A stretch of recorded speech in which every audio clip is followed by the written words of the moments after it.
Assalamualaikum warahmatullahi wabarakatuh. Perkenalkan, nama saya Nugraha Ardanegara Pratama, NIM 621141925. Di sini saya akan menjelaskan tentang tugas dan peran pelatih.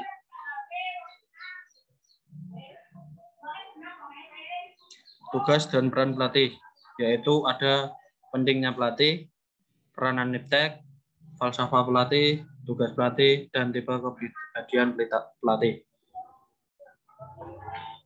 Pentingnya pelatih. Pelatih adalah sosok yang penting, artinya bagi setiap atlet, oleh karena tanpa bimbingan dan pengawasan dari seorang pelatih, prestasi yang tinggi akan sukar dicapai.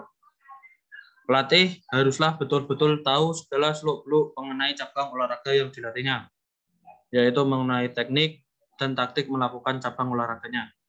Demikian pula mengenal bagaimana melatih fisik serta mental yang sesuai dengan karakteristik cabang olahraga yang dilatihnya. Mengenai peraturan permainan, peralatan, dan lain-lain. Peranan niptek. Zaman sekarang, metode dan teknik melatih sudah menjadi semakin saintifik dan semakin canggih. Banyak pelatih dalam usaha meningkatkan prestasi tinggi bagi para atletnya, hanya mengandalkan pada intensitas latihannya. Namun, ada ungkapan bahwa yang penting dalam training tidak selalu intensitas latihannya. The most important thing is not necessarily the intensity of training, but many times more so the quality of training. Atau sering kali kualitas latihannya hanyalah yang lebih penting. Tapi manakala kita bicara mengenal kualitas, kita mesti bicara juga mengenai iptek olahraga. Artinya latihan kita harus pula bisa kita intervensi dengan pelatih harus juga bisa meninggalkan cara-cara melatih statis tradisional yang sudah usang. Meskipun cara atau metode tersebut dahulu dirasakan berhasil, pelatih yang masih saja mengawetkan cara demikian dan menolak konsep-konsep melatih yang modern tidak akan sukses dalam karir melatihnya. Pelatih harus adapt to change, harus peka terhadap perubahan dan pembaharuan. Selanjutnya, yaitu falsafah dan peran pelatih. Apabila berbicara mengenai falsafah kepelatihan atau coaching, kita bicara mengenai suatu perangkat sikap atau attitude, atau prinsip-prinsip dasar yang menuntun tabiat dan perilaku pelatih di dalam situasi praktik. Ada pelatih-pelatih yang falsafah coachingnya ialah memenangkan setiap pertandingan. Maka sikap dan perilakunya serta menangani olahraganya dan atlet-atletnya akan cenderung tercermin dalam tersebut. Berbeda dengan pelatih-pelatih yang falsafah coachingnya adalah menanamkan kepribadian yang baik dan perilaku etis pada atlet-atletnya. Penanganannya juga dengan pelatih-pelatih yang falsafah coachingnya lain. Selanjutnya yaitu tugas pelatih.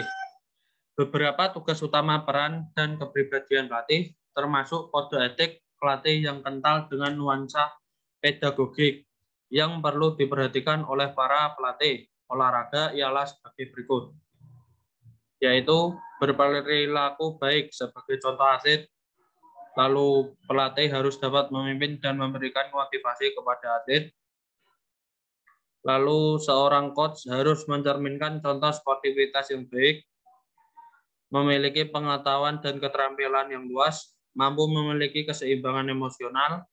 Seorang pelatih yang baik adalah seorang yang punya daya imajinasi yang konstruktif tentang cabang olahraganya.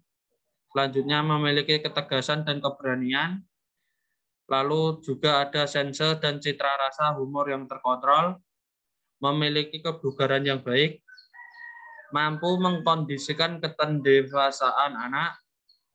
Pelatih dapat mengajarkan kegembiraan dalam bermain dan berlatih. Selanjutnya ada dapat menghargai wasit, dapat menghargai tim tamu, mampu memberikan pujian dan hukuman secara bijaksana, memberikan perhatian kepada atlet, memberikan perhatian kepada diri sendiri, mampu berpikir positif, mampu berbahasa yang baik dan benar, dan siap mental. Tipe kepribadian pelatih, yaitu ada dua. Yang pertama yaitu pelatih otorial. Pelatih otorial bersifat pelatih tipe kuasa yang penuh energi dan menuntut bawahannya untuk patuh perintahnya.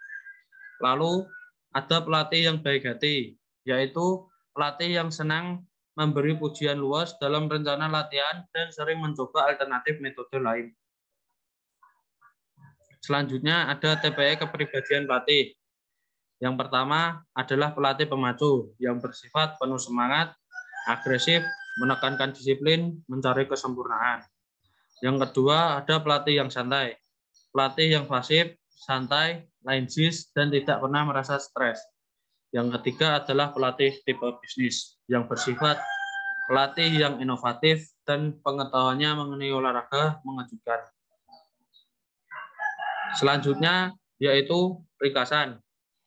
Tugas seorang pelatih sangat luas dan tidak terbatas pada tugas meningkatkan prestasi atlet saja. Akan tetapi juga dalam mengembangkan segi mental dan moral. Oleh karena itu, kecuali tugasnya sebagai pelatih, dia juga berperan sebagai pendidik, sebagai seorang guru, ilmuwan, dan organisator. Dalam bab ini, dibahas pula masalah falsafah pelatih, serta alasan mengapa pelatih itu bukan hanya suatu ilmu, namun juga suatu seni. Pada bagian akhir, diuraikan pula mengenal berbagai kategori tipe kepribadian pelatih, dengan segala keuntungan serta kelemahannya. Pelatih-pelatih yang sukses biasanya tidak fanatik, menganut salah satu gaya kepemimpinan. Mereka umumnya cenderung untuk menerapkan keuntungan dan kekuatan dari gaya pemimpin yang sukses dan disesuaikan dengan situasi yang khas yang berkembang pada saat itu. Terima kasih. Sekian. Wassalamualaikum warahmatullahi wabarakatuh.